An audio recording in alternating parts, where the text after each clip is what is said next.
दोस्तों, स्वागत है आपका हमारे YouTube चैनल मिशन ज्ञान में, जहां हम प्राचीन इतिहास के वीडियोज जो सैंधव सभ्यता से शुरू होंगे और अंत तक राजपूत काल तक जाएंगे। सीक्वेंस वाइज हम आपके लिए वीडियोज लाएंगे, जिसमें पूर्व वर्षों के आए हुए प्रश्नों के साथ साथ उन प्रश्नों की भी व्याख्या शामिल होगी जिनके आगे आने की संभावना प्रबल रहेगी। इसी क्रम में पहला जो टॉपिक है वो सैंधव सभ्यता है, और सैंधव सभ्यता का पहला प्रश्न जो है वो ये है। सैंधव सभ्यता को हड़प्पा सभ्यता भी इसलिए कहा जाता है क्योंकि विकल्प ए, सैंधव सभ्यता की खोज हड़प्पा में हुई थी। बी, हड़प्पा सिंधु घाटी में अवस्थित है। सी, हड़प्पा सैंधव नगरों में सबसे बड़ा था। डी, सैंधव सभ्यता का प्रचलन हड़प्पा में हुआ था। इस प्रश्न का उत्तर होगा विकल्प ए, सैंधव सभ्यता की खोज हड़प्पा में हुई थी। सैंधव सभ्यता सर्वप्रथम सैंधव सभ्यता की खोज भारतीय पुरातत्व सर्वेक्षण विभाग के महानिदेशक सर जॉन मार्शल के निर्देशन में राय बहादुर दयाराम साहनी ने पंजाब वर्तमान पाकिस्तान के मांटगोमरी जिले में रावी नदी के तट पर स्थित इस स्थल का हड़प्पा का अन्वेषण किया था, और सबसे पहले इसी स्थल की खोज हुई थी। इसीलिए इस सभ्यता को सैंधव सभ्यता को हड़प्पा सभ्यता के नाम से जाना जाता है। नेक्स्ट प्रश्न, निम्नलिखित पशु समूहों में से कौन सा मोहनजोदड़ो की पशुपति मुद्रा पर अंकित है? मोहनजोदड़ो से एक पशुपति की मुद्रा मिलती है जिसपे नीचे के तरफ पे 4 पशु समूह अंकित है। उसी पशु समूह को इस प्रश्न में पूछा गया है। ए, सिंह, हाथी, भैंसा, वृषभ। बी, व्याघ्र, हाथी, गैंडा और भैंसा। सी, सिंह, गैंडा, भैंसा और घोड़ा। डी, वृषभ, भैंसा, हाथी और गैंडा। इस प्रश्न का उत्तर होगा बी, व्याघ्र, हाथी, गैंडा और भैंसा। इस प्रश्न को लगाने के लिए सहज ही देखा जा सकता है। विकल्प अगर हम देखते हैं तो यहाँ व्याघ्र की बात की गई है, न कि सिंह की बात की गई है। ऐसे में विकल्प ए कट जाता है क्योंकि वहाँ सिंह लिखा हुआ है। विकल्प बी में जब हम जाते हैं तो हम देखते हैं कि यहाँ व्याघ्र, हाथी, गैंडा और भैंसा, जो कि सही विकल्प है, दिया हुआ है, इसलिए ये विकल्प सही हो जाता है। विकल्प सी में हम देखते हैं सिंह। अगर एक पशु को हम ध्यान में रखते हैं कि सिंह नहीं था, बाघ था, व्याघ्र था, तो इस आधार पे विकल्प ए भी कैंसिल कर सकते हैं, विकल्प सी भी कैंसिल कर सकते हैं। और साथ ही साथ विकल्प सी में एक और क्लू दिख रहा है, घोड़ा, जिसका कि स्पष्ट साक्ष्य सैंधव सभ्यता में नहीं पाया जाता है, तो ये विकल्प कैंसिल हो जाता है। चौथे विकल्प में हम आते हैं तो हम देखते हैं कि इसमें भी एक और जो पशु है वो दिया हुआ है, वृषभ। तो अगर वृषभ को जब हम जानते हैं कि व्याघ्र, हाथी, गैंडा और भैंसा थे, तो वृषभ भी यहाँ नहीं होगा, सिंह भी नहीं होगा, सिंह भी नहीं होगा, और सी में घोड़ा है तो घोड़ा भी नहीं होगा। ऐसे इस प्रश्न का उत्तर सरलता से निकाला जा सकता है। नेक्स्ट प्रश्न देखते हैं, निम्नलिखित में से किस हड़प्पी स्थल से अग्नि वेदिका के प्रमाण मिले हैं? विकल्प ए अमरी, विकल्प बी मोहनजोदड़ो, विकल्प सी हड़प्पा, या विकल्प डी कालीबंगा। तो अग्नि वेदिका के जो प्रमाण मिलते हैं वो कहाँ से मिलते हैं? इसका आंसर हो जाएगा विकल्प डी कालीबंगा। हम आगे भी देख सकते हैं, जैसे कि कालीबंगा जो पुरा स्थल है, इस पुरा स्थल की खोज एक घोष ने किया था। कालीबंगा में इस अग्नि वेदिका के साक्ष्य के साथ ही साथ हमें अन्य भी चीज़ें साक्ष्य में मिलती हैं जो परीक्षा के दृष्टिकोण से उपयोगी हैं। जैसे इस प्रश्न में अगर पूछा गया है कि अग्नि वेदिका के प्रमाण कहाँ से मिले हैं, तो हमारे नेक्स्ट प्रश्न में ये हो सकता है कि जुते हुए खेत के साक्ष्य कहाँ से प्राप्त होते हैं, हवन कुंड के साक्ष्य कहाँ से प्राप्त होते हैं। इसलिए हमने आपको बताना है कि अग्नि वेदिका के प्रमाण के साथ ही साथ कालीबंगा स्थल से हवन कुंड के साक्ष्य, जुते हुए खेत के साक्ष्य, बेलनाकार मुहरों के साक्ष्य, अलंकृत ईंटों के साक्ष्य, और एक ही खेत से 2 फसलों को एक साथ उगाने के साक्ष्य भी प्राप्त होते हैं। नेक्स्ट प्रश्न की तरफ बढ़ते हैं। मुंडीगाग का हड़प्पी स्थल कहाँ पर स्थित है। मुंडी घाट का हड़प्पी स्थल जो है वो विकल्प में देखेंगे, ए अफगानिस्तान, बी बहरीन, सी ईरान या डी पाकिस्तान। तो हम इसमें देखते हैं इसका उत्तर क्या होगा। तो इस प्रश्न का उत्तर होगा मुंडी घाट हड़प्पी स्थल कहाँ पे स्थित है, ए अफगानिस्तान, अफगानिस्तान होगा। अब हम ये देखते हैं कि अफगानिस्तान में और कौन से स्थल हैं। जैसे इस प्रश्न में मुंडी घाट का जिक्र हुआ है, वैसे नेक्स्ट प्रश्न में और भी जो स्थल सैंधव सभ्यता के अफगानिस्तान से प्राप्त हुए हैं उनका जिक्र हो सकता है। तो एक और स्थल है महत्वपूर्ण जो अफगानिस्तान से प्राप्त होता है, वो होता है सोर्तुगई। दो स्थल हमको याद रखने हैं, एक मुंडी घाट और दूसरा सोर्तुगई। ये दो स्थल मुख्य रूप से, यही दो स्थल अफगानिस्तान से प्राप्त होते हैं, मुंडी घाट और सोर्तुगई। नेक्स्ट प्रश्न देखते हैं, निम्नलिखित में से हड़प्पी स्थल से सूत कपड़े का टुकड़ा मिला है। ए हड़प्पा, बी कालीबंगा, सी लोथल या डी मोहनजोदड़ो। तो इस प्रश्न का उत्तर आप लगाने का प्रयास करें, हम इस प्रश्न का उत्तर बताएंगे। सूत कपड़े का टुकड़ा, सूत कपड़े का टुकड़ा, इस प्रश्न का उत्तर होगा डी, सूत कपड़े का टुकड़ा मोहनजोदड़ो से मिलता है। मोहनजोदड़ो से अन्य भी महत्वपूर्ण साक्ष्य प्राप्त होते हैं। हम चाहते हैं कि इस प्रश्न में अगर सूती कपड़े का टुकड़ा पूछा गया है तो नेक्स्ट प्रश्न में अगर वहाँ के किसी ऐसे साक्ष्य का प्रमाण पूछा जाए तो हम उसको सरलता से बता सकें, लगा सकें। इसलिए हमने कुछ और साक्ष्य बताने हैं। जैसे मोहनजोदड़ो की खोज राखाल दास बनर्जी ने की थी और मोहनजोदड़ो से महाविद्यालय भवन, नृत्यरत नारी की मूर्ति, पुजारी योगी की मूर्ति, मुद्रा पर अंकित पशुपतिनाथ शिव की मूर्ति, हाथी का कपालखंड, सीपी की बनी हुई पटरी, ये कुछ महत्वपूर्ण साक्ष्य मोहनजोदड़ो से हमको प्राप्त होते हैं। नेक्स्ट प्रश्न देखते हैं। नेक्स्ट प्रश्न में दिया है, एक तरफ हड़प्पी स्थल दिया है और दूसरी तरफ दिशाएं दिया है। जो हड़प्पा सभ्यता है या सैंधव सभ्यता है, इसकी जो खोज हुई है वो सबसे दूरस्थ पूरब में कहाँ पे, दूरस्थ पश्चिम में कहाँ पे, दूरस्थ उत्तर में कहाँ पे और दूरस्थ दक्षिण में कहाँ पे इसकी खोज हुई है। ये प्रश्न हमको लगाना है। ये प्रश्न बेहद ही आसान है, एक सूत्र के माध्यम से भी हम इस प्रश्न को समझ सकते हैं, जो हम आपको इस प्रश्न की व्याख्या के बाद बताएंगे। सबसे पहले आप इसको लगाने का प्रयास करें कि ये स्थल कहाँ कहाँ किस किस जगहों से प्राप्त हुए हैं। इस प्रश्न का उत्तर है बी। अब आप देख सकते हैं सहज ही, अब आप सहज ही देख सकते हैं इस प्रश्न में कि ए का 4 सूत का गेंडोर दूरस्थ पश्चिमी हो जाएगा। उसके बाद बी आलमगीरपुर है, ये दूरस्थ पूर्वी हो जाएगा 1। उसके बाद दाइमाबाद है, ये दूरस्थ दक्षिणी हो जाएगा। और फिर मांडा है, ये दूरस्थ उत्तरी होगा। इस प्रश्न को एक और प्रकार से समझा जा सकता है। जैसे हम इस पे देखते हैं कि ये हमने बनाया उत्तर, दक्षिण, पूरब और पश्चिम। तो हम ये देखते हैं कि ये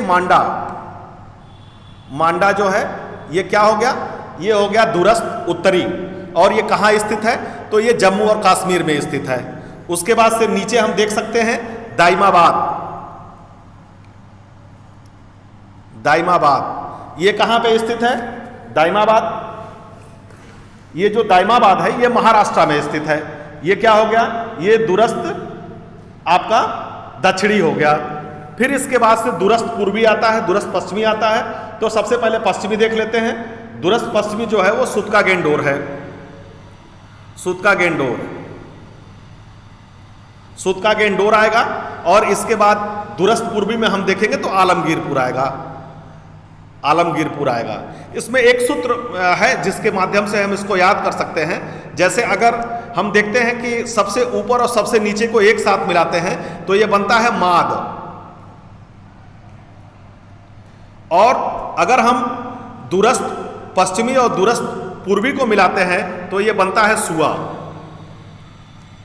अगर हम सुआ और माद याद रखें तो हम बहुत आसानी से दूरस्थ पूर्वी, दूरस्थ पश्चिमी, दूरस्थ उत्तरी और दूरस्थ दक्षिणी हम लगा सकते हैं। बस केवल ये ध्यान रखना है कि मांडा जो पूरा स्थल है वो स्थित कहाँ पे है, जम्मू कश्मीर में स्थित है। तो जम्मू कश्मीर सबसे टॉप पे है भारत में, हम देखते हैं। और दाइमाबाद जो है वो महाराष्ट्र में है। तो जम्मू कश्मीर से महाराष्ट्र तक इन पुरास्थलों की खोज हुई है। तो ये मात जो सूत्र होगा ये हमारा ऊपर से नीचे होगा, यानी कि उत्तर से दक्षिणी होगा।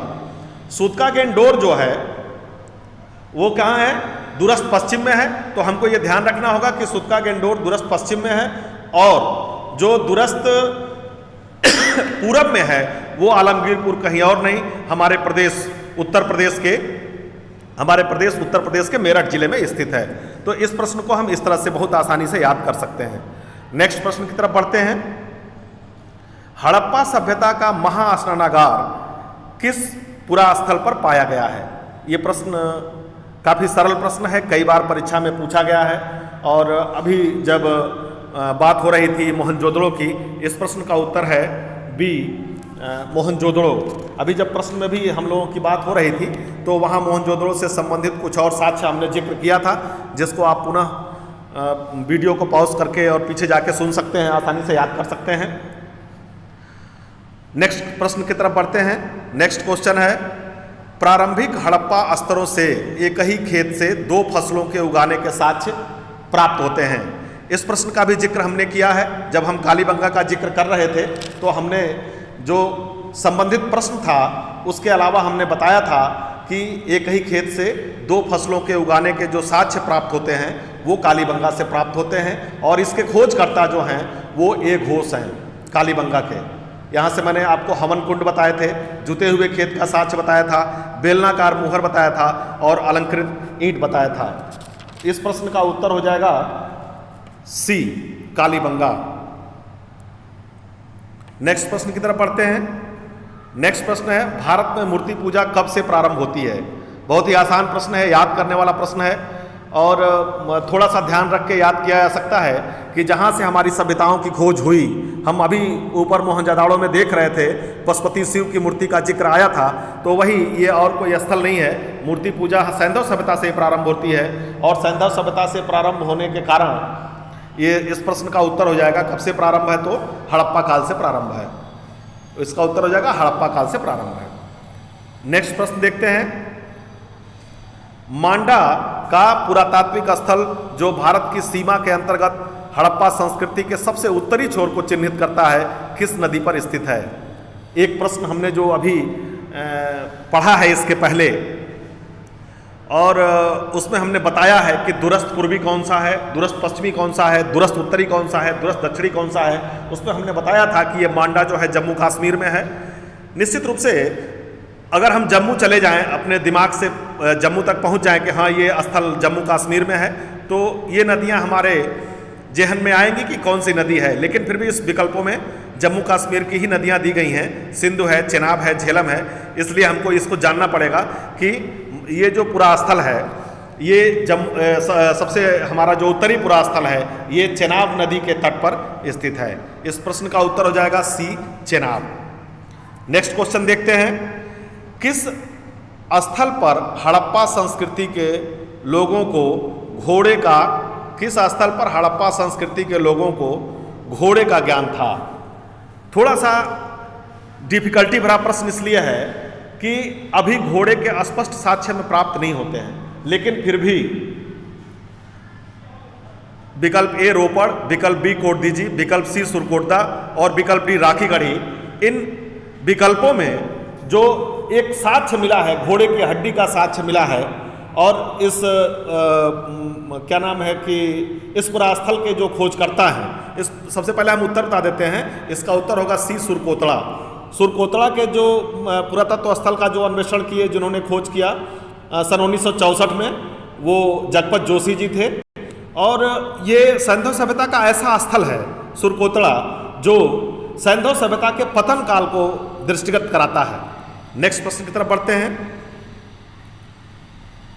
नेक्स्ट प्रश्न में निम्न कथन में रिक्त शब्द को इंगित कीजिए। हड़प्पा, मोहनजोदड़ो तथा कालीबंगा में दुर्ग नगर के विकल्प ए पूर्व में स्थित है, बी पश्चिम में स्थित है, सी उत्तर में स्थित है, या डी दक्षिण में स्थित है। सबसे पहले इसका उत्तर हम जानेंगे कि यह जो है दुर्ग जो था, दुर्ग टीला जो था, वो इसका उत्तर होगा बी, दुर्ग टीला कहाँ स्थित था? पश्चिम में स्थित था। और पूर्वी टीले पे इसी के साथ हम ये भी जानेंगे, यहाँ अगर प्रश्न में पूछा गया है कि दुर्ग क्या कहते हैं कि दुर्ग नगर कहाँ स्थित था, तो अगले प्रश्न में हमारा ये भी प्रश्न हो सकता है कि नगर टीला कहाँ स्थित था। तो सबसे जो हड़प्पा, मोहनजोदड़ो और कालीबंगा पुरास्थल हैं, इनके पश्चिम में दुर्ग स्थित था और पूर्व में क्या स्थित था, नगर स्थित था। नेक्स्ट क्वेश्चन देखते हैं। हड़प्पा संस्कृति का वह कौन सा पुरास्थल है जहां दुर्ग तथा नीचे का नगर दोनों अलग अलग प्राचीर से घिरे हुए हैं। दोनों प्रश्न की प्रवृत्ति लगभग एक जैसी है। जैसे अभी हमने पढ़ा है हड़प्पा, मोहनजोदड़ो और कालीबंगा, ये पश्चिमी टीले और पूर्वी टीले में विभक्त थे। एक टीले पे दुर्ग था, एक टीले पे नगर था। लेकिन नेक्स्ट क्वेश्चन में ही हमको ये मिला कि एक ऐसा भी पुरास्थल है जहां दुर्ग तथा नीचे का नगर दोनों अलग अलग रक्षा प्राचीर से है, और वह पुरास्थल कौन सा होगा? इसका उत्तर हो जाएगा कालीबंगा, विकल्प सी, कालीबंगा इसका सही उत्तर होगा। इसमें दुर्ग और वह नगर अलग अलग प्राचीर से घिरे हुए हैं, बाकी पुरास्थलों में लगभग एक ही प्राचीर से घिरे हुए दिखाई देते हैं। नेक्स्ट क्वेश्चन की तरफ बढ़ते हैं। नेक्स्ट प्रश्न है, सिंधु सभ्यता से संबंधित कौन सा स्थल अफगानिस्तान में स्थित है? पुनः उसी क्वेश्चन का रिपीटिशन है जिसको हम पहले पढ़ के आए हैं, और यह स्थल है मुंडी गाक, यानी इसका उत्तर हो जाएगा विकल्प डी। यह आपने पढ़ा है। हाँ, एक और, जैसे कमीशन अगर मुंडी गाक से हटता है और अफगानिस्तान के दूसरा स्थल पूछता है तो हमको एक और स्थल याद रखना चाहिए, जिसका कि हमने अपने वीडियो में पहले भी जिक्र किया है। जो दूसरा स्थल है वो है सोर्तुगई। नेक्स्ट क्वेश्चन की तरफ बढ़ते हैं। नेक्स्ट क्वेश्चन में हम देखेंगे कि एक तरफ सैंधव सभ्यता के पतन के कारण है और एक तरफ विद्वान हैं जिन्होंने पतन के कारणों को अलग अलग तरीके से बताया है। जैसे विकल्प ए में देखते हैं, सिंध नदी की बाढ़, बाह्य आक्रमण, जलवायु परिवर्तन, भूतात्विक परिवर्तन। ये कुछ विद्वान हैं जो अपने अपने अनुसार इसकी व्याख्या किए हैं कि सैंधव सभ्यता का पतन इस कारण से हुआ। सबसे पहले हम देखेंगे इस प्रश्न के उत्तर में, सबसे पहले हम ये देखेंगे कि किसने कहा कि बाढ़ के कारण।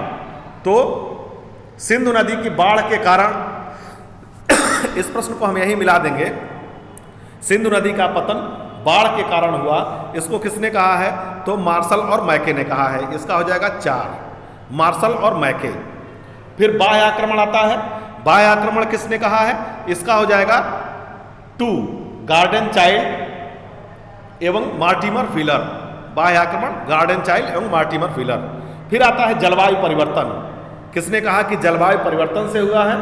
तो ये हो जाएगा आरएल स्टीन, विकल्प 1 हो जाएगा। इसका 1 से मिला देंगे, आरएल स्टीन। फिर भूतात्विक परिवर्तन, तो भूतात्विक परिवर्तन के कारण सभ्यता का पतन बताए थे राइक्सेन डेल्स ने। इसके बाद 2 और तथ्य छूट जाते हैं जो इसी वीडियो में हम कवर करेंगे। हमारे नेक्स्ट प्रश्न में हो सकता है कि इसमें से 1-2 विकल्प निकाल के और 2 नए डाल दिए जाएं।